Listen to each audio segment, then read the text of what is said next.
واقعہ کربلا تاریخ کا دردناک واقعہ ہے۔ یہ اقتدار کی جنگ نہیں تھی، اقدار کی جنگ تھی۔ دو شخصیتوں کی لڑائی نہیں تھی، دو نظریات کا ٹکراؤ تھا۔ یہ حق اور باطل کا معرکہ تھا۔ یزید ظلم کا استعارہ ہے، حسین ابن علی امن کی علامت ہے۔ یزید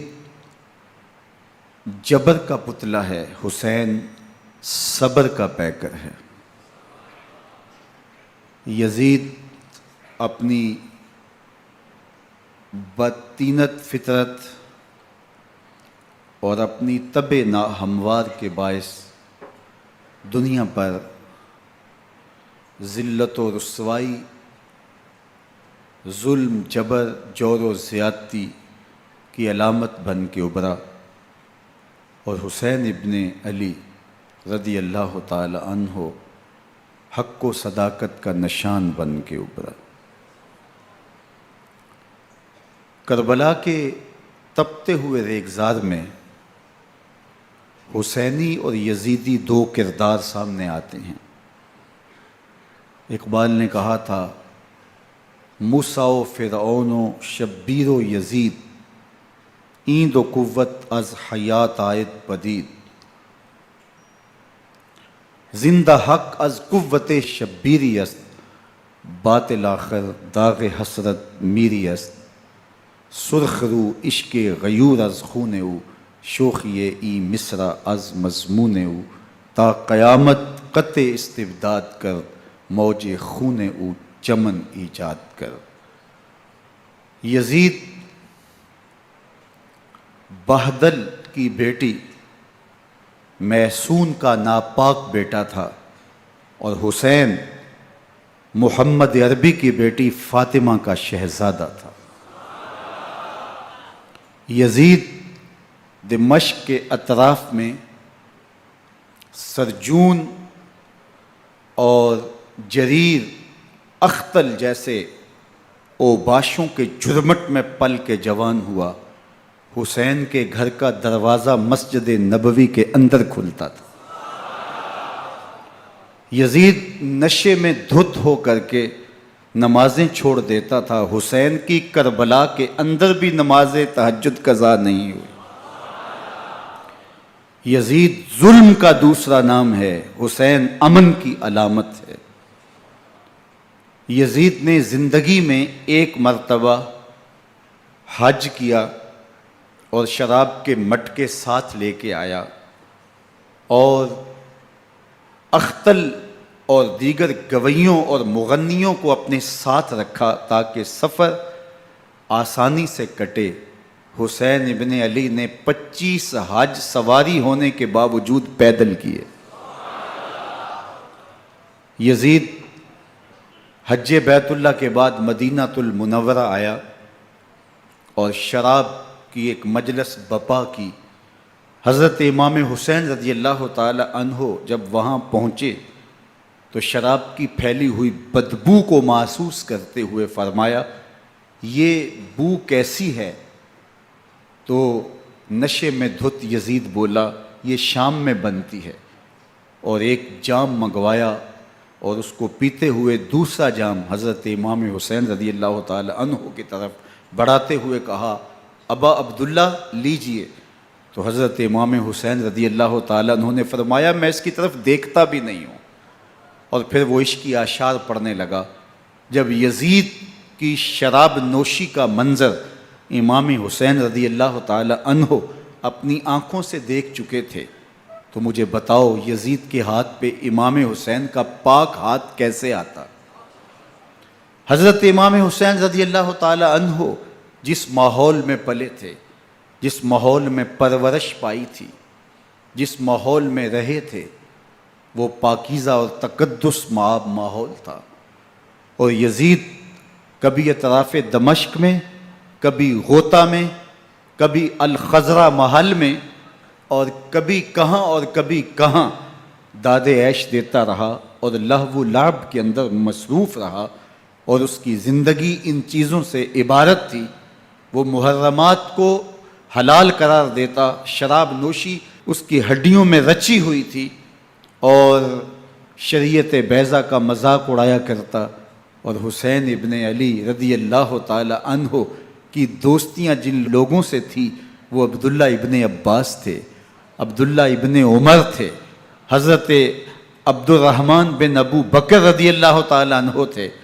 یزید تو جوا کھیلتا رہا، یزید تو قمار بازی کرتا رہا، یزید تو شراب نوشی کرتا رہا، اور حسین ابن علی مسجد نبوی کے ممبر میں حضور کے پہلوؤں میں بیٹھتے رہے۔ زمانے نے وہ منظر دیکھا کہ سرخ رنگ کے جوڑے پہنے ہوئے حسنین کریمین حجرہ فاطمہ سے نکلتے ہیں، کم عمری کی وجہ سے کبھی گرتے ہیں کبھی سنبھلتے ہیں، اور آقا کریم خطبہ ارشاد کر رہے ہیں، خطبہ چھوڑ کے حضور نے شہزادوں کو اٹھا لیا۔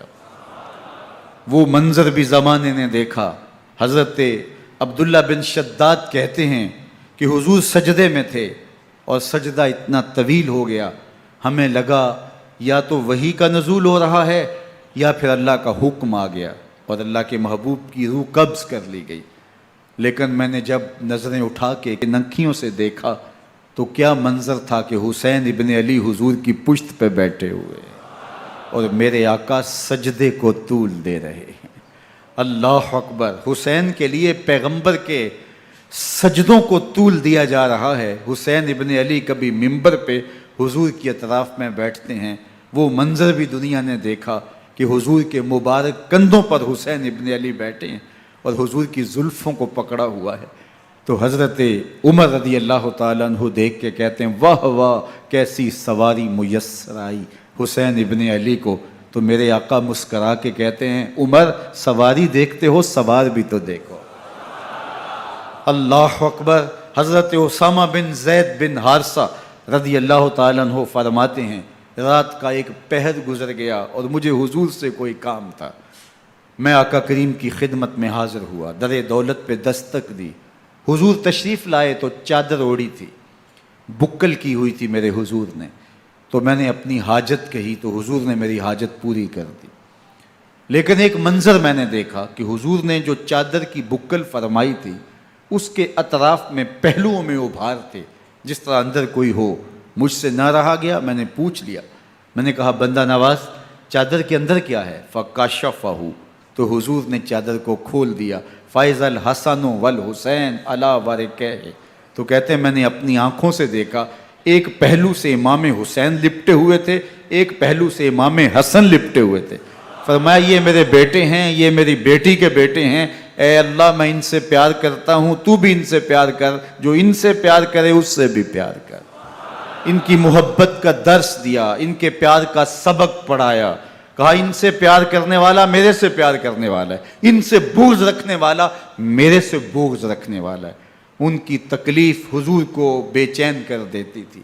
حضرت سیدہ فاطمہ الزہرا رضی اللہ تعالی عنہ کے گھر کے قریب سے گزرے تو حضرت امام حسین کے رونے کی آواز آ رہی تھی، تو آقا کریم علیہ السلام نے فرمایا کہ فاطمہ حسین کو چپ کرواؤ، الا تعلمی ان بقاءہ یوزینی، تو جانتی نہیں حسین کا رونا مجھے دکھ دیتا ہے۔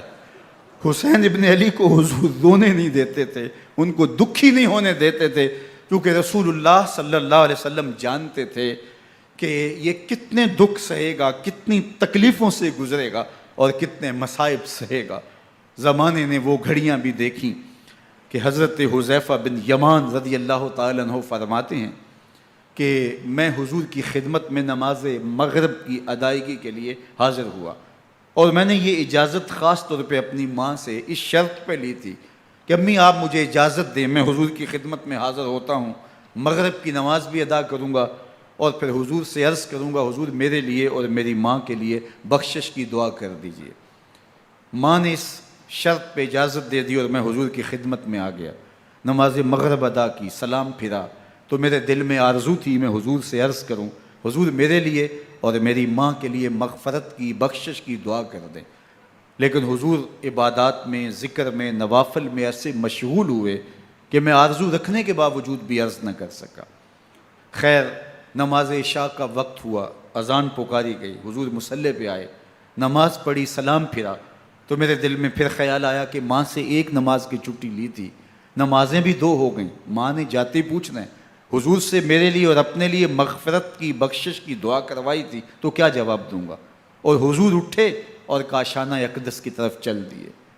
اب میرے دل میں یہ خیال رہ کے آ رہا تھا کہ ماں کو کیا جواب دوں گا، میں تو حضور سے بخشش و مغفرت کی دعا کروا ہی نہیں سکا۔ جب حضور چل پڑے تو غیر ارادی طور پہ میں بھی حضور کے پیچھے چل پڑا۔ چلنے میں تھوڑی سی رفتار تیز ہو گئی، جس سے قدموں کی آہٹ پیدا ہوئی، تو جب آواز پیدا ہوئی تو حضور نے رخ پھیرے بغیر فرمایا من ھذا، میرے پیچھے پیچھے کون آ رہا ہے؟ پھر خود ہی کہا حذیفہ تو نہیں؟ تو میرا دل دھڑک رہا تھا، قلت نعم، میں نے کہا جی حضور میں حذیفہ ہوں۔ فرمایا ما حاجتک غفر اللہ لک ولامک، کیا کام ہے؟ اللہ تجھے بھی بخش دے، تیری ماں کو بھی بخش دے۔ اب جو کام تھا وہ جنبش لب سے پہلے ہی ہو گیا، یہاں تو لفظوں کا سہارا بھی نہیں لینا پڑتا، وہ بند لبوں کی بولیاں بھی سنتے ہیں۔ اقبال بولا ہے فروغت صبح آثار و دہور، چشم تو بی نندائے ما فی الصدور، تیری نظر تو سینوں کے چھپے راز بھی دیکھتی۔ تو کہا ما حاجتوں کا غفر اللہ لک ولامک، اللہ تجھے بخش دے، تیری ماں کی بھی مغفرت کر دے، کیا کام ہے؟ اب جو کام تھا وہ تو ہو گیا۔ تو میرے حضور نے ارشاد فرمایا حذیفہ سنو، ابھی ایک فرشتہ آیا ہے جو اس سے قبل دھرتی پر پہلے کبھی نہیں آیا، آج پہلی مرتبہ اللہ سے اجازت لے کے 2 کام کرنے آیا ہے، ایک تو مجھے سلام کرنے آیا ہے اور دوسرا خوشخبری دینے آیا ہے کہ آپ کی بیٹی فاطمہ جنتی عورتوں کی سردار ہے اور حسن اور حسین جنتی جوانوں کے سردار۔ ایک طرف یزید ناپاک میسون کا پلیت بیٹا، اور ایک طرف محمد عربی کا نواسا، فاطمہ کے دودھ کا اثر، علی المرتضیٰ کے خون کی تاثیر، رسول اللہ صلی اللہ علیہ وسلم کے کندھوں پہ بیٹھنے والا۔ ایک دن حضور نے امام حسین رضی اللہ تعالیٰ عنہ کے ہاتھ پکڑ لیے اور ان کے پاؤں اپنے پاؤں پہ رکھے اور پھر فرمایا بیٹے آگے بڑھو، اور ان کے پاؤں حضور کی پنڈلیوں پہ آئے، پھر کہا بیٹے اور آگے بڑھو، حتیٰ کہ ان کے پاؤں حضور کی رانوں پہ آئے، پھر فرمایا بیٹا اور آگے بڑھو، تو ان کے پاؤں حضور کے مبارک بطن اقدس پہ آئے، پھر بازوؤں کو کھینچ کے اپنے قریب کیا اور حسین ابن علی کے منہ میں اپنی زبان رکھ دی، اور وہ اس طرح چوس رہے تھے جس طرح کھجور چوسی جاتی ہے۔ تو اللہ کے محبوب علیہ السلام نے حسین ابن علی کو اپنی زبان کا لعاب دہن دے کر کے، وہ شیر رحمت دے کر کے، وہ کوثر و تسلیم سے پاکیزہ تر آب رحمت عطا کر کے ان کی ہمیشہ کے لیے پیاس بجھا دی، تاکہ کل کربلا کے تپتے ہوئے ریگزار میں حسین ابن علی کو پیاس کی شدت تنگ نہ کرے اور پائے استقلال میں لغزش نہ آنے پائے۔ ان نازوں سے پالے ہوئے حسین کو، ان محبتوں سے پالے ہوئے حسین ابن علی کو امتحان بھی اتنے بڑے درپیش تھے۔ یاری تیری سونا پر ازمیشاں تیریاں اگ، سونا پرکھیا جامدہ ہے نال اگاں دے لگ۔ جتنا بڑا شخص ہوتا ہے اتنی آزمائشیں بھی بڑی ہوتی ہیں۔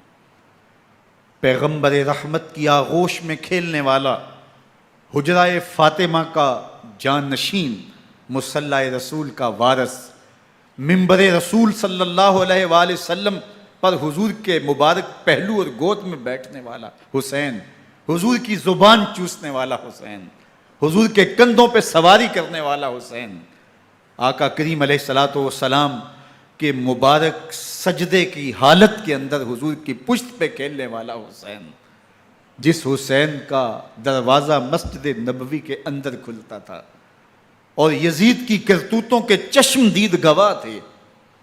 یزید جب تخت نشین ہوتا ہے تو اسے یہ فکر ہوتی ہے کہ امام حسین، عبداللہ بن زبیر، عبداللہ بن عمر، عبداللہ ابن عباس یہ میری بیعت کریں.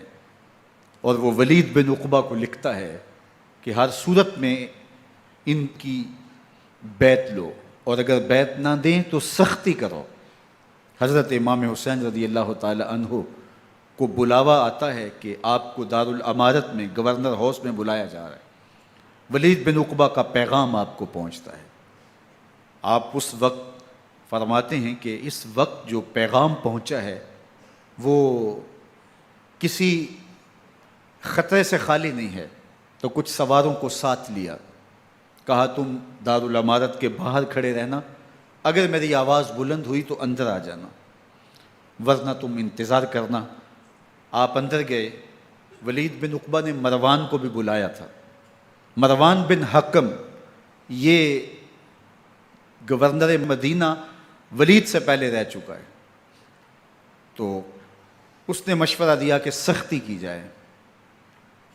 خیر ولید بن عقبہ نے کہا کہ یہ خط ہے، حضرت امیر معاویہ کا انتقال ہو گیا اور یزید تخت نشین ہوا ہے، لہٰذا وہ آپ سے بیعت کا مطالبہ کرتا ہے.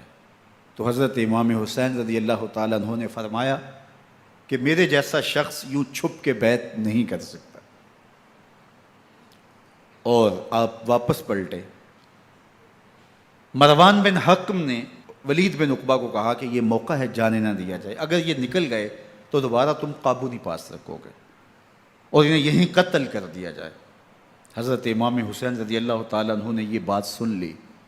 کہتے ہیں حضرت امام حسین انہی قدموں کے بل واپس پلٹے اور مروان بن حکم سے مخاطب ہو کے کہا، مروان کیا بول رہا ہے؟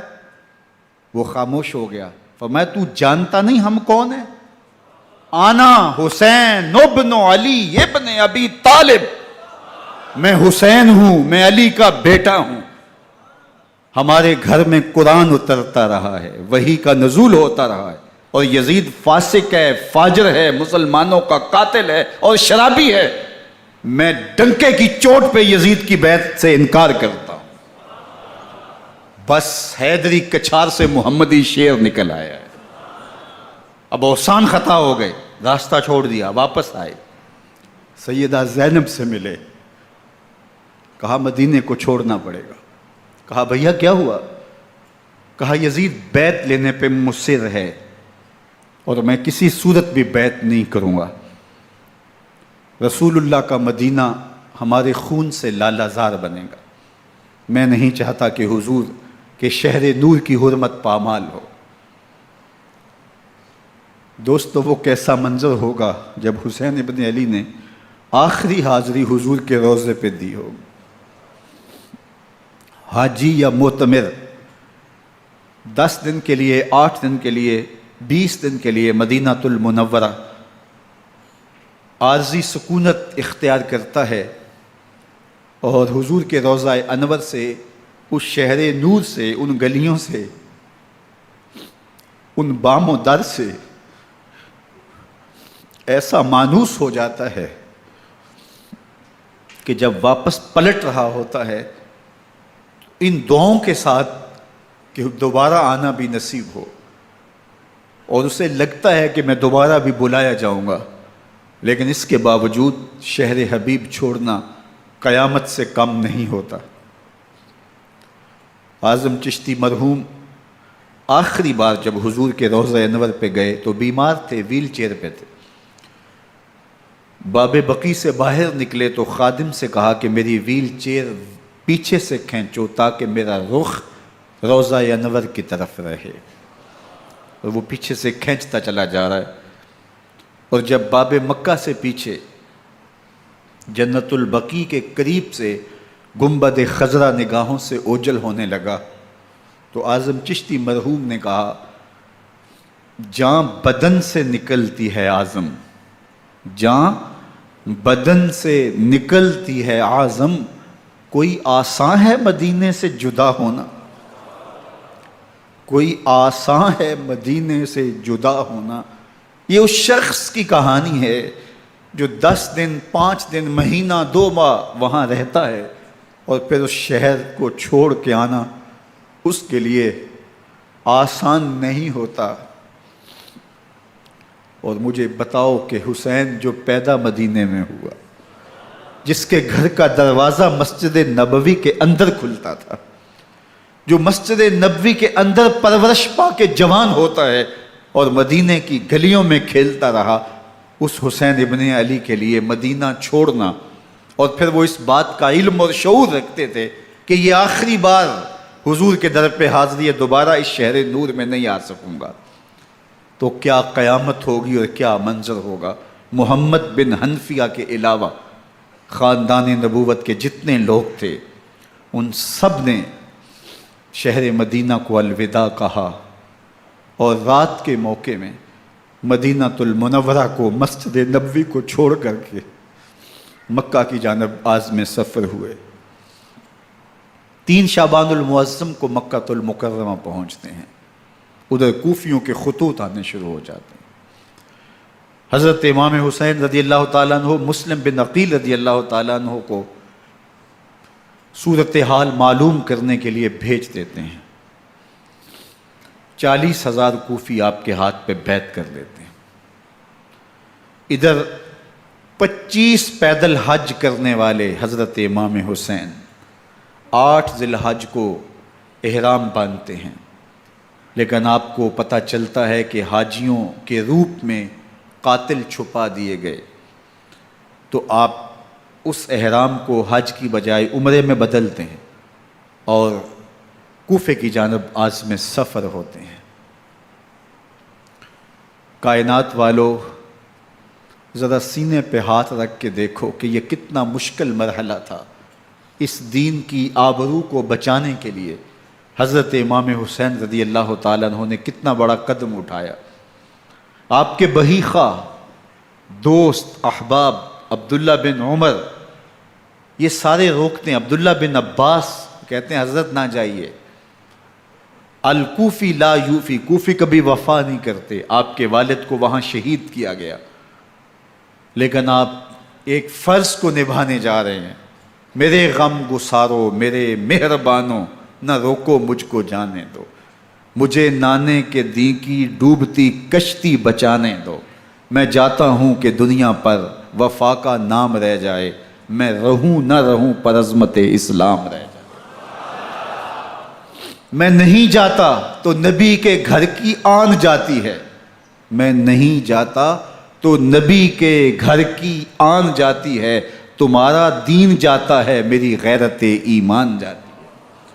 حضرت امام حسین یہاں سے چلتے ہیں، ابھی راستے میں ہی پہنچتے ہیں کہ یہ خبر آتی ہے کہ کوفے والوں نے بے وفائی کر دی، حضرت مسلم بن عقیل رضی اللہ تعالیٰ عنہ کو شہید کر دیا گیا، نعمان بن بشیر معزول کر دیے گئے، ابن مرجانہ ابن زیاد وہاں متعین کر دیا گیا جو سخت گیر شخص تھا، اور اس نے لوگوں کو ڈرایا، دھمکایا، اور کوفے کے لوگوں کے دل بدل گئے اور وہ بیتیں توڑنے لگے۔ وہ منظر مسجد کوفہ کا کتنا دلگداز تھا، جب امام نماز کے لیے کھڑے ہوئے تو 40,000 لوگ آپ کے پیچھے تھا۔ جب سلام پھیرا اور امام نے دیکھا کہ پیچھے لوگ نہیں ہیں، پھر لوگوں نے اپنے دروازے بھی بند کر لیے۔ رات کی تنہائیاں ہیں اور حضرت مسلم بن عقیل کو کوئی پناہ دینے والا نہیں ہے، لوگوں نے دروازے بند کر لیے کہ کہیں ہمارے گھر میں نہ آ جائیں اور ہم مشقت اور حکومتی تشدد کا شکار نہ ہوں۔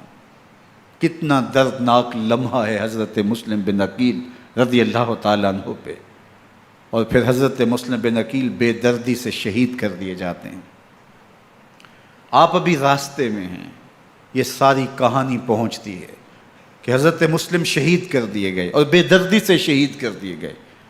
وہ جنہوں نے خط لکھے تھے کہ ہم آپ کے ساتھ ہیں اور ہم منتظر ہیں، چشم برا ہیں، آپ کے قدموں کی چاپ سننے کے لیے بےتاب ہیں، آج انہوں نے بیتیں توڑ دی، 40,000 کوفی منحرف ہو گئے۔ مسجد کوفہ کا وہ منظر کس قدر روح کو تڑپا دینے والا تھا۔ ہم پچھلے سال عصر اور مغرب کے درمیان جب کوفہ پہنچے تو سورج ڈوبنے کے قریب تھا۔ میں نے اپنی زندگی میں اتنا اداس موسم کہیں نہیں دیکھا جتنا اداس موسم کوفے میں دیکھا۔ ایسے لگتا تھا جس طرح کوفے کی آب و ہوا آج بھی شرمندہ ہے۔ جو مسلم بن عقیل اور خاندان نبوت کے ساتھ اہل کوفہ نے کیا، حضرت امام حسین رضی اللہ تعالیٰ عنہ کو ان کے بہی خواہوں نے، اعزاء نے، اقربا نے، دوستوں نے، آوان و انصار نے، ساتھیوں نے کہا کہ حضرت حالات یکسر تبدیل ہو گئے، اب ہمیں مراجعت کر جانی چاہیے، واپس پلٹ جانا چاہیے۔ تو حضرت امام حسین کافی سوچ بچار میں رہے، پھر اس کے بعد آپ نے فیصلہ کیا کہ ہم آگے بڑھیں گے۔ دوستوں نے کہا کہ حضرت اگر آپ آگے بڑھیں گے تو ہمیں لگتا ہے کہ وہ آپ کے ساتھ سلوک اچھا نہیں کریں گے اور آپ بچوں کے سامنے پیاس سے شہید کر دیے جائیں گے۔ تو حضرت امام حسین رضی اللہ تعالیٰ عنہ نے وہاں ایک خطبہ ارشاد فرمایا کہ لوگو تم جو مجھے بتا رہے ہو مجھے اچھی طرح معلوم ہے، جو تم مجھے منظر پیش کر رہے ہو وہ میری نگاہوں میں ہے، اور جو کچھ ہونے والا ہے چشم تصور وہ منظر دیکھ رہی ہے۔ چونکہ حضرت امام حسین رضی اللہ تعالیٰ عنہ کی شہادت کی خبر حضرت امام حسین کے پیدا ہوتے ہی خاندان نبوت میں عام تھی۔ حضور علیہ الصلوۃ والسلام کو یہ بات جبریل امین نے آ کے بتائی تھی جب حسین ابن علی کے ساتھ حضور محبت کا اظہار کر رہے تھے، تو یہ جبریل امین نے آ کے کہا تھا حضور آپ کا یہ بیٹا ارض طف میں شہید کر دیا جائے گا، اور کربلا کی مٹی لا کے حضور کو دی اور ام سلمہ کو حضور نے عطا کر دی۔ حضرت ام سلمہ کہتی ہیں کہ ایک دن میں سوئی تو خواب دیکھا کہ حضور کے مبارک بال بکھرے ہوئے ہیں اور سخت پریشان ہیں، تو میں نے کہا کہ حضور آپ کی یہ کیا حالت ہے؟ وَبِيَدِهِ قَارُورَةٌ، اور حضور کے ہاتھ میں ایک شیشی ہے، فِيهَا دَمٌ، جس کے اندر خون ہے۔ تو میں نے کہا حضور یہ کیا؟ فرمایا میں قتل گاہ حسین سے آ رہا ہوں اور یہ حسین ابن علی کا خون ہے۔ تو کہا 10 محرم کا دن تھا، دوپہر کا یہ منظر تھا، میں کیلولہ کر کے اٹھی، جب میں نے دیکھا تو وہ شیشی جس میں کربلا کی مٹی رکھی تھی وہ خون بن چکی تھی۔ تو یہ خبر پہلے دی گئی تھی، یہ بتا دیا گیا تھا۔ فرمایا میرے دوستو جو تم مجھے بتاتے ہو میں اس سے بے خبر نہیں ہوں، یہ سب کچھ ہونے والا ہے، لیکن اس کے باوجود میں کیوں جا رہا ہوں؟ تو آپ کا ایک تاریخ ساز جملہ ہے جو کربلا کے فلسفے کو ہمارے سامنے رکھتا ہے کہ یہ اتنا بڑا امتحان کیوں دیا۔ حضرت امام حسین رضی اللہ تعالیٰ عنہ نے فرمایا وَلَكُمْ فِي أُسْوَةٌ، میں اس لیے جا رہا ہوں قیامت تک ظلم، جبر اور ناانصافی کے خلاف کھڑے ہونے والوں کے لیے کوئی نمونہ تو ہو۔ میری زندگی قیامت تک ظلم، جبر اور استحصالی نظام کے خلاف کھڑے ہونے والوں کے لیے نمونہ ہے۔ تو حضرت امام حسین رضی اللہ تعالیٰ عنہ نے حق اور باطل کے درمیان ایک سرخ لکیر کھینچ دی اپنے خون سے۔ اب حق اور باطل کا امتیاز کرنا مشکل نہیں ہے، کوئی باطل پہ اڑا رہے تو الگ بات ہے، لیکن امتیاز کرنا مشکل نہیں ہے۔ حدود بالکل واضح کر دیں۔ اقبال نے یہاں کتنی خوبصورتی کے ساتھ اس مضمون کو نبھایا۔ سرخ رو عشق غیور از خون او، شوخی این مصرع از مضمون او، تا قیامت قطع استبداد کر، موج خون او چمن ایجاد کر۔ ایک جہاں آباد کر دیا، حق اور باطل کی راہیں اجال دی۔ اب لوگوں کو یزید کا چہرہ پہچاننے میں دیر نہیں لگتی، وقت کے ہر یزید کا چہرہ آسانی سے پہچانا جا سکتا ہے۔ یہ معرفت زمانے کو کروائی کس نے؟ حسین ابن علی نے کروائی رضی اللہ تعالی عنہ۔ تو حضرت امام حسین نے فرمایا کہ جو میرے ساتھ ہونے والا ہے میں اچھی طرح جانتا ہوں، لیکن میں اس کے باوجود آگے بڑھوں گا۔ پھر بڑھے اور کربلا میں جا کے خیمہ زن ہو گئے۔ 7 محرم کو پانی بند کر دیا گیا، پانی بند ہوا تو کھانا بھی میسر نہیں تھا، لیکن ذکر پانی کا ہوتا ہے اس لیے کہ کھانے کے بغیر انسان کئی دن کاٹ لیتا ہے، لیکن پانی کے بغیر گزر نہیں ہوتی۔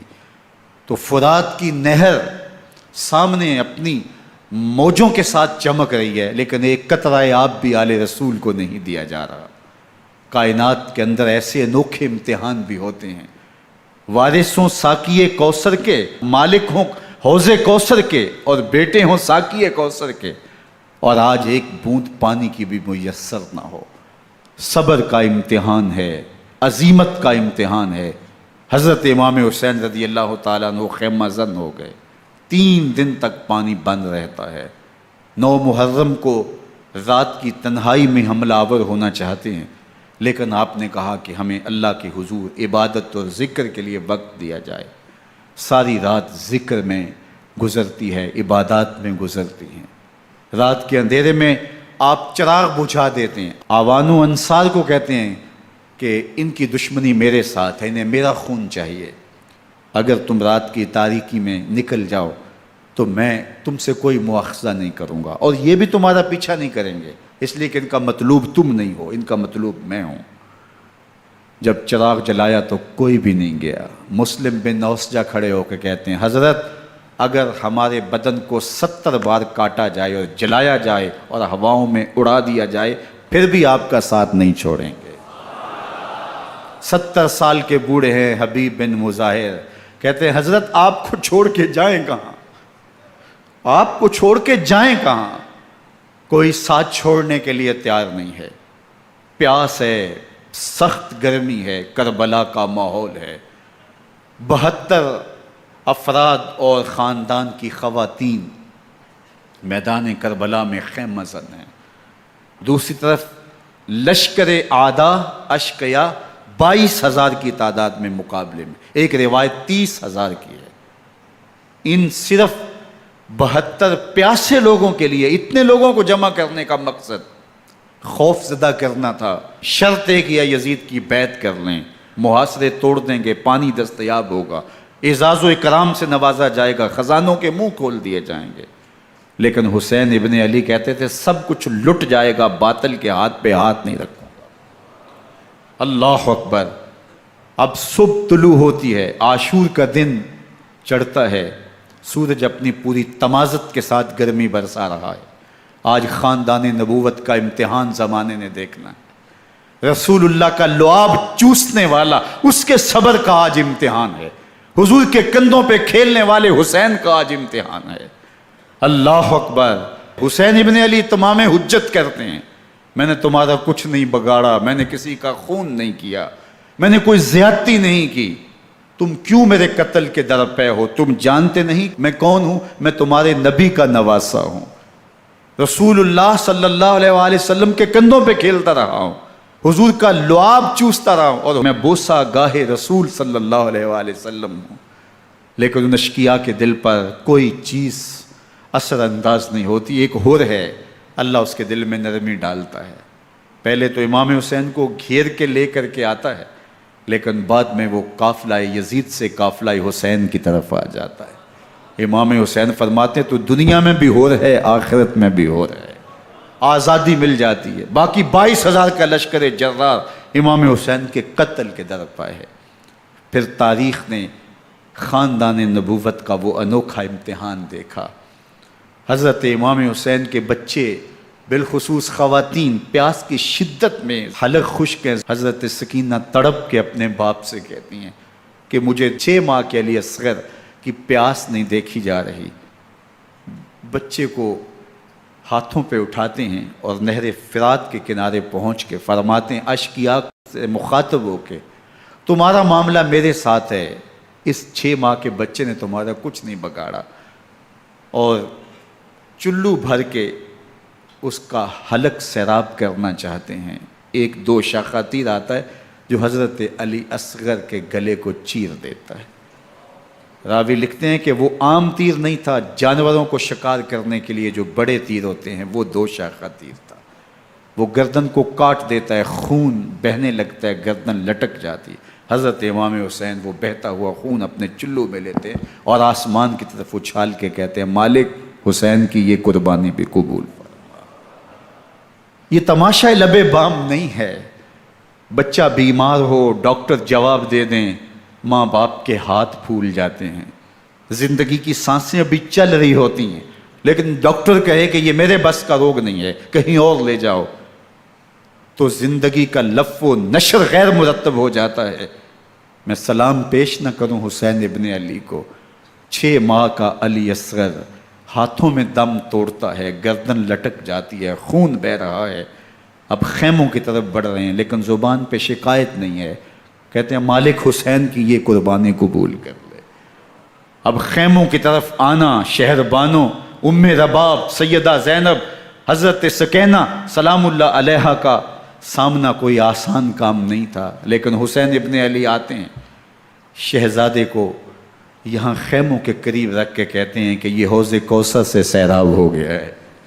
اللہ اکبر، کوہرام مچ جاتا ہے خیموں کے اندر، کیا منظر ہوگا اور ان کو کن الفاظ کے پیرائے میں ڈھال کر کے ان کیفیات کو بیان کیا جا سکتا ہے جو اہل بیت کے خیموں کے اندر علی اصغر کی شہادت کے بعد کا منظر رقم ہو رہا ہوگا۔ اللہ اکبر، ادھر اشکیا آوازیں دے رہے ہیں، مبارزت کے لیے پکار رہے ہیں۔ زمانے نے پھر وہ منظر بھی دیکھا کہ جوان بیٹے کو 18 سال کی کمائی حضرت امام حسین میدان عمل میں بھیج رہے ہیں۔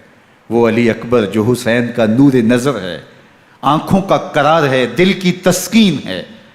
اور پھر حضرت علی اکبر جب گھوڑے کی زین سے فرش زمین پہ گرتے ہیں تو باپ کو آواز دیتے ہیں، اور حضرت امام حسین جو ہے وہ آگے جا کے بیٹے کی لاش اٹھاتے ہیں۔ اللہ اکبر، 18 سال کے بیٹے کی لاش کو کندھوں پہ اٹھا کے خیموں تک لاتے ہیں اور ہاتھ پھیلا کے کہتے ہیں مالک حسین کی یہ قربانی بھی قبول فرما۔ کبھی قاسم بن حسن کی لاش اٹھا کے لاتے ہیں، کبھی اون و محمد کی لاشیں اٹھا کے لاتے ہیں، بھتیجوں کی، بھانجوں کی، بھائی عباس کے کٹے ہوئے بازو اور زخموں سے چھدا ہوا لاشا۔ کیا کیا قیامتیں تھیں جو اس کربلا کے ایک میدان کے اندر نہیں توڑی گئیں۔ حضرت امام حسین پر دکھ پہ دکھ، تکلیفوں پہ تکلیفیں۔ اب 71 لاشیں اٹھا کے خیموں تک پہنچا چکے، اور ادھر مبارزت کی دعوت دی جا رہی، آؤ میدان عمل میں آؤ، اب دیر کیوں کر رہے ہو۔ رسول اللہ کا حرم، رسول اللہ کی شہزادیاں جو نازوں میں پلی تھیں، وہ کلیاں جو شبنم کا بوجھ بھی گوارا نہیں کر سکتی تھی، آج مصیبتوں کے پہاڑ ٹوٹ گئے۔ حضرت امام حسین کبھی شہربانوں کو، کبھی ام رباب کو دلاسا دیتے ہیں، کبھی حضرت زینب کو کہتے ہیں۔ حضرت زینب کربلا کے اس میدان کے اندر بڑے حوصلے کے ساتھ اپنے بھائی کے ساتھ کھڑی رہی، اپنے 2 بیٹے راہ خدا میں پیش کیے، ان کی لاشیں وصول کیں، لیکن زینب جس جرأت کے ساتھ، جس پامردی کے ساتھ اس سارے منظر کو حوصلے کے ساتھ سہتی رہی، وہ یقیناً حوصلہ سیدہ زینب سلام اللہ علیہا کا ہی ہے۔ لیکن یہ وہ منظر تھا کہ زینب کا دل بھی ڈول گیا جب حسین ابن علی گھوڑے پہ بیٹھنے لگے اور ان کو گھوڑے میں بٹھانے والا کوئی نہیں تھا، اور جو بھی سوار جاتا پھر واپس اس کی لاش ہی آتی اور حسین ابن علی لے کے آتے۔ آج حسین ابن علی جا رہے ہیں، زندگی کا سارا سرمایہ لٹ رہا ہے، حضرت زینب سلام اللہ علیہا سنبھل نہیں رہی۔ حضرت امام رضی اللہ تعالیٰ عنہ اٹھے اور آپ نے حضرت زینب کو صبر کی تلقین کی اور کہا کہ صبر ہی بہترین ذریعہ ہے اور اللہ کی قربت کا ایک بہترین سبب ہے، اور ان کو صبر کی تلقین کرتے ہوئے فرمایا کہ میرے بعد تم نے اس ذمہ داری کو سنبھالنا ہے اور ان مخدرات اسلام کی، ان شہزادیوں کے پردے کی تم نے حفاظت کرنی ہے۔ اور پھر گھوڑے کی زین کس کے امام حسین لشکر اشکیا کی طرف بڑھتے ہیں۔ اب خیموں سے سسکیوں کی آواز آ رہی ہے، ان کا سردار، ان کا تاجدار آج سب کو چھوڑ کے کربلا کے میدان کی طرف بڑھ رہا ہے۔ جرم کیا کیا، قصور کیا کیا، اس نے کیا زیادتی کی کہ آج نیزوں اور انیوں کے مقابلے میں 22,000 کا لشکر حضرت امام حسین پہ ٹوٹ پڑتا ہے۔ آپ پھر اتمام حجت کرتے ہیں، میں نے کسی کو قتل نہیں کیا، خون ناحق نہیں بہایا، میرے خون کے درپے کیوں ہو، اپنی آخرت کیوں برباد کرتے ہو، تم جانتے نہیں میں کون ہوں، میں تمہارے نبی کا نواسا ہوں۔ لیکن ابن زیاد کہتا ہے مقابلے میں آؤ۔ پھر حضرت امام حسین رضی اللہ تعالیٰ عنہ مقابلے میں آتے ہیں، اور جب گھوڑے کو ایڑ لگا کے دشمن اشقیاء پہ ٹوٹتے ہیں تو پھر ایسا منظر ہوتا ہے کہ وہ بھیڑ بکریوں کی طرح آگے بھاگتے ہیں۔ 71 زخم کلیجے پہ لیے شجاعت کا یہ پیکر جب میدان میں آتا ہے، آواز آتی ہے یہ کون ذی وقار ہے، بلا کا شاہ سوار ہے، لباس ہے پھٹا ہوا غبار سے اٹا ہوا، تمام جسم نازنی چھدا ہوا کٹا ہوا، یہ نبی کا نور عین ہے، یہ بالیقین حسین ہے، یہ حسین ابن علی ہے رضی اللہ تعالیٰ عنہ۔ پھر چاند بادلوں میں گھر جاتا ہے، شامی غنڈے تیر برساتے ہیں، تلواروں سے آپ کے بدن پر ضربیں لگاتے ہیں اور نیزوں سے آپ کے بدن کو پرو دیتے ہیں۔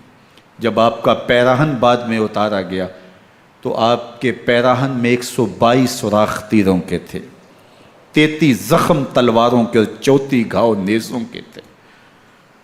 جب گھوڑے کی زین سے فرش زمین پر آئے، بدن چھلنی تھا، زخم زخم سے خون بہ رہا تھا، 3 دن کا پیاسا حسین، اللہ اکبر، بدن زخموں سے چور، 71 لاشیں کلیجے پہ لیے، مخدرات اسلام کے پردے کا خیال دل میں الگ ہے، لیکن گھوڑے کی زین سے جب فرش زمین پہ امام حسین آتے ہیں، زبان پہ ہائے نہیں، نالا و شیون نہیں، چیخ و پکار نہیں، آتے ہی پیشانی سجدے میں رکھتے ہیں اور پکارتے ہیں اللہم ردن بقضائک وصبرن علی بلائک تسلیما لامرک سبحان ربی الاعلی۔ مالک گھر لٹا کے، بچے لٹا کے، خاندان سب کچھ قربان کر کے، اپنے بدن کو زخموں سے چھلنی کروا کے، تیروں اور نیزوں کی انیوں سے اپنے آپ کو زخمی کروا کے، تیرے حضور سر جھکا کے یہ اقرار کرتا ہوں کہ حسین تیری تقدیر پہ راضی ہے، مالک تو بھی بتا، تو بھی حسین پہ راضی ہوا ہے کہ نہیں ہوا؟ آواز آ رہی ہے، اس پیاسے پر علی شیر خدا کو ناز ہے، اس نواسے پر محمد مصطفیٰ کو ناز ہے، اوروں نے بھی سجدے کیے پر اس کا عجب انداز ہے، اس نے وہ سجدہ کیا جس پر خدا کو ناز۔ حسین ابن علی رضی اللہ تعالیٰ عنہ کا سر انور دستے قاتل نے تب کاٹا جب وہ سجدے میں جھکا ہوا تھا۔ یزید نے کہا میں بیعت لوں گا، امام حسین نے کہا کبھی بھی نہیں دوں گا، یہ سر کٹ سکتا ہے جھک نہیں سکتا۔ سر کاٹ کے نیزے کی نوک پہ چڑھا دیا گیا اور یہ اس بات کا اعلان تھا کہ ہم جیت گئے اور حسینی ہار گئے، اور لشکر یزید میں غوغا مچ گیا، نقارے بجنے لگے کہ ہم جیت گئے، دیکھو امام حسین شہید کر دیے گئے، اور سر کاٹ کے نیزے کی نوک پہ چڑھایا گیا۔ لیکن لشکر یزید سے ہی آواز آئی یہ کیسا سر ہے جو کٹ کے بھی سر بلندی ہے، کٹ گیا ہے پھر بھی اونچا ہے، اللہ اکبر، یہ سر سجدے میں کٹا ہے، رب کے حضور عبادت کی حالت میں کٹا ہے، حسین آج بھی سجدے میں ہے، اللہ اکبر، حسین آج بھی سجدے میں ہے، بلکہ کٹے ہوئے سر کا رخ زمین کی جانب تھا اور کٹی گردن آسمان کی طرف، یوں نیزے پہ پرویا گیا، اللہ اکبر۔ ایک شاعر نے نقشہ کھینچا، بآنکھ سر نیزے پہ اور سوئے زمین ہے روح، یعنی سجدہ ثانی کی ہے آرزو۔ رکعت کے 2 سجدے ہوتے ہیں، ابھی ایک سجدہ ہوا تھا کہ دست قاتل نے سر کاٹ دیا، کہا حسین کی پیشانی میں دوسرے سجدے کی تمنا مچل رہی ہے۔ یہ تھا حسین ابن علی کا سجدہ، ساری زندگی رب کے حضور سجدہ قضا نہیں ہونے دیا۔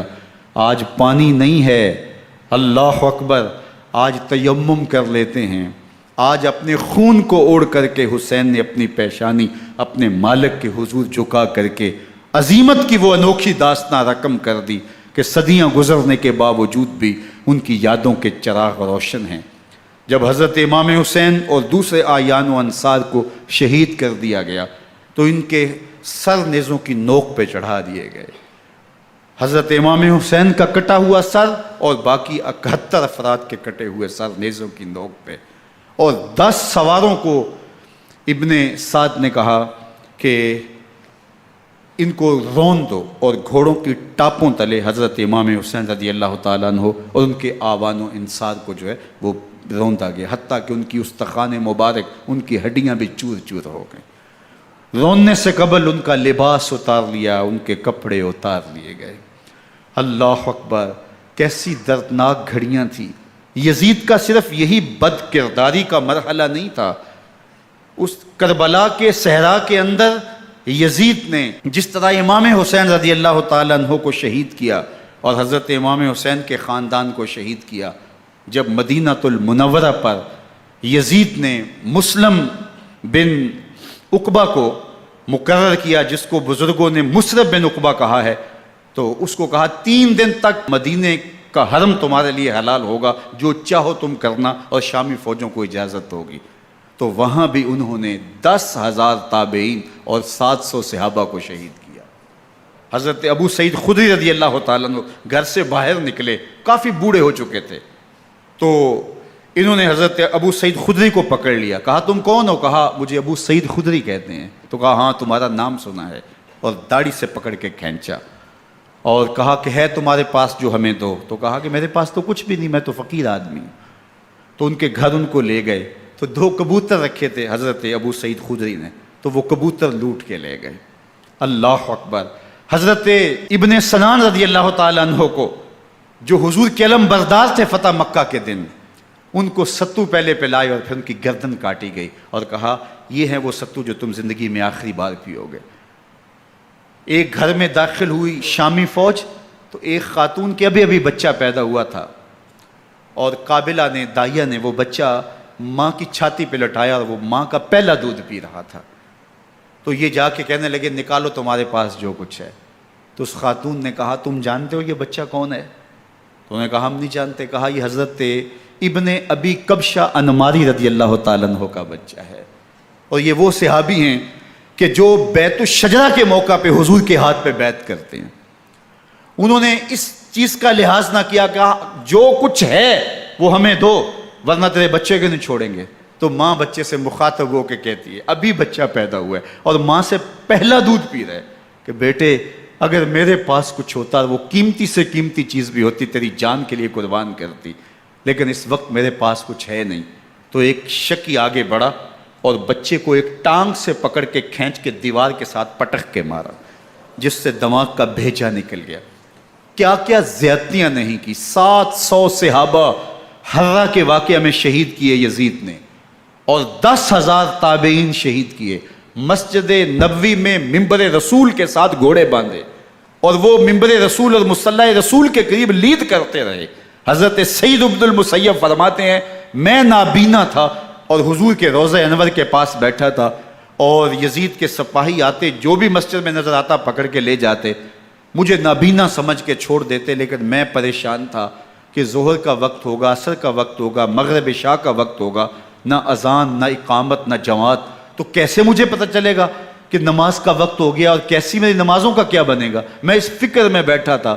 لم ازل اسمع الاذان والاقامت من قبل رسول اللہ صلی اللہ علیہ وآلہ وسلم۔ فرماتے ہیں جب بھی پھر نماز کا وقت آیا، گنبد خضرا سے اذان کی بھی آواز آئی، اقامت کی بھی آواز آئی۔ 3 دن تک مسجد نبوی کے اندر گھوڑے بندے رہے، اور مدینہ کی حرمت پامال کی۔ مدینہ کے گھروں کے اندر یہ بدکماش داخل ہوئے، اور جو بدکاریاں انہوں نے کی کلیجہ منہ کو آتا ہے۔ 1002 شیزائیں ان بدکاروں کی بدکاریوں کی وجہ سے کنواری حالت کے اندر حاملہ ہوئی۔ 3 دن تک مدینے کا حرم انہوں نے پامال کیا، اور پھر مکہ المکرمہ میں کعبۃ اللہ پر گولے برسائے، اور کعبہ کا غلاف جل گیا۔ وہ تو یزید مر گیا، اور حضرت عبداللہ ابن زبیر رضی اللہ تعالیٰ عنہ نے اپنی خلافت کا اعلان کیا۔ یزید کے یہ کرتوت تھے، ادھر اہل مدینہ کو ستایا، ادھر اہل مکہ کو ستایا، اور رسول اللہ صلی اللہ علیہ وسلم کے خانوادے کی بے حرمتی اور توہین کی۔ نہ صرف انہیں قتل کیا گیا، ان کی لاشوں پہ گھوڑے دوڑائے۔ ابن سعد اور شمر جو ہے وہ خیموں میں داخل ہوا، اور مخدرات اسلام کی چادریں چھیننے کی کوشش کی۔ حضرت زینب سلام اللہ علیہ نے مخاطب ہو کے کہا ہمارے چہرے کے رکھوالے چلے گئے ہیں، ظالم تو خیال نہیں کرتا ہم رسول اللہ کی بیٹیاں ہیں۔ حضرت شہربانو، حضرت زین العابدین اور حضرت زینب سلام اللہ علیہ، ان تینوں کو ایک اونٹ پہ باندھا گیا، اور باقی اونٹوں پہ باقی سادات کو، حضور کی شہزادیوں کو باندھا گیا، رسیوں میں جکڑا گیا، اور اونٹوں پہ باندھ کر کے کوفے کی جانب آگے آگے شہیدوں کے سر چل رہے ہیں، اور پیچھے یہ قافلہ چل رہا ہے۔ اور جب یہ قافلہ وہاں سے گزرا جہاں لاشیں پڑی تھیں، امام زین العابدین 14 سال کے تھے اور بیمار تھے، اور ان کا حوصلہ نہ ہوا، وہاں غشی ان کے اوپر آنے لگی، اور وہ منظر ابن کثیر نے، باقی لوگوں سب نے لکھا ہے کہ پھر جب ان کی یہ حالت ہوئی تو پھر سیدہ زینب سلام اللہ علیہ، جنہوں نے ابھی تک بڑے حوصلے کے ساتھ ساری مشکلات کا مقابلہ کیا تھا، اب ان کے بندھن ٹوٹ گئے اور آنکھوں سے آنسو بہنے لگے، اور سیدہ زینب نے امام حسین رضی اللہ تعالیٰ عنہ کی لاش پہ کھڑے ہو کے، اور وہ روندی ہوئی لاش، ٹوٹی ہوئی ہڈیاں، اور وہ برینا بدن، کٹا ہوا سر نیزے کی نوک پہ، اور لاش یہ پڑی ہے، تو حضرت سیدہ زینب نے مدینے کی طرف منہ کر کے جو ہے وہ حضور سے فریاد کی، یا محمد آہو، یا محمد آہو، ھذا حسین بالآراء مزمل بالدماء، یا محمد آہو بناتوں کا سبایا۔ یا رسول اللہ، اے پیارے آقا، یا جد آہو، اے ہمارے نانا محترم، یہ دیکھیے آپ کا حسین پڑا ہوا ہے، بدن سے کپڑے اتار لیے گئے، خاک ہوائیں اڑا رہی ہیں، اور اس کے اوپر چادر جو ہے وہ مٹی کی پڑ گئی ہے۔ حضور آپ کی اولاد کاٹ دی گئی، اور پھر کہا بناتوں کا سبایا، حضور دیکھیے آپ کی بیٹیوں کے ہاتھ باندھ دیے گئے ہیں، اونٹوں پہ کس دیا گیا ہے، سر شہیدہ آگے آگے چل رہے ہیں، اور حضرت سیدنا امام حسین کا آگے آگے سر ہے۔ راستے کے اندر ایک جگہ آئی، رات گزری اور ان کو اتارا گیا۔ رات کا موقع تھا، ایک خاتون آئی اور اس نے کوئی کھانا پیش کیا ان کو، اور کہا کہ میں کسی زمانے میں حضرت سیدہ فاطمہ تو زہرا کی نوکری کیا کرتی تھی، ان کی لونڈی تھی، ان کی کنیز تھی، اور آج مجھے پتہ چلا کہ آپ لوگ گزر رہے ہیں، تو میں نے کہا کہ میں اپنی مخدومہ کے خاندان کی خدمت کروں۔ اور پھر اس نے کہا کہ اس وقت سیدہ کی گود میں ایک 6-7 ماہ کی بچی تھی جس کو زینب کہا کرتے تھے، تو سیدہ زینب نے کہا کہ اماں اگر پہچانتی ہو تو وہ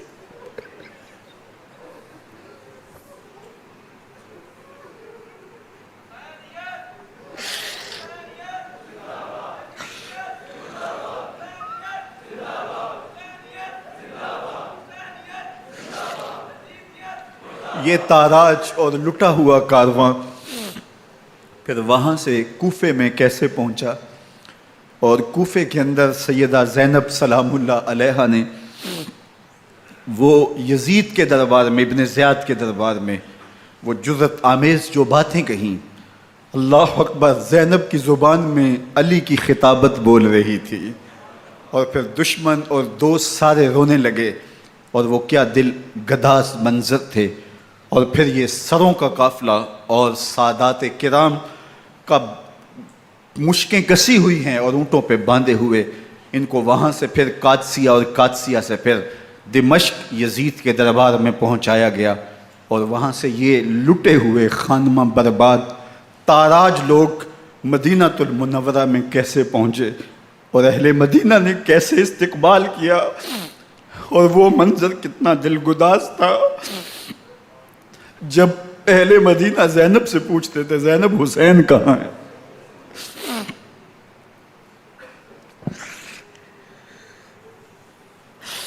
بے مروت بے وفا تیرا بھی کیا افسانہ ہے، جس نے اپنی ہی شمع کو گل کیا تو وہ پروانہ ہے۔ اپنے پیغمبر کے شہزادوں کو اور اپنے پیغمبر کی شہزادیوں کو جو دکھ اس امت نے دیے، یہ کائنات کی ایک انوکھی داستان ہے۔ اللہ ہمیں اسوہ شبیری پہ عمل کی توفیق عطا کرے اور ان کے نقوش پاک کی برکتیں دے، اہل بیت کی محبت ہماری روحوں میں جذب کر دے، اور جس عظیمت کے ساتھ، جس حوصلے کے ساتھ انہوں نے دکھوں کو جھیلا، جو دہکتی آگ کے شعلوں پہ سویا وہ حسین، جو جواں بیٹے کی میت پر نہ رویا وہ حسین، جس نے سب کچھ کھو کے کچھ نہ کھویا وہ حسین، مرتبہ اسلام کا جس نے دوبالا کر دیا، خون نے جس کے دو عالم میں اجالا کر دیا، جو کہ سوزے غم کو سانچے میں خوشی کے ڈھال کے، مسکرایا موت کی آنکھوں میں آنکھیں ڈال کے۔ اے حسین ابن علی تم پر سلام، نازش آل نبی تم پر سلام۔ ذرا میرے ساتھ یہ پڑھ لیجئے، اے حسین ابن علی تم پر سلام، نازش آل نبی تم پر سلام، تم پہ لاکھوں رحمتیں لاکھوں سلام، اے شہیدان محبت کے امام، لالا گوں لالا بدن لالا کفن، اے چمن اندر چمن، زندگی ہی زندگی تیری حیات اے حیات اندر حیات اندر حیات، افتخار ملت بیضا ہے تو، رب کعبہ کی قسم یکتا ہے تو، فخر کا دل میں دریچہ باز کرنا چاہیے، جن کا تو آقا ہے ان کو ناز کرنا چاہیے۔ وآخر دعوانا ان الحمد للہ۔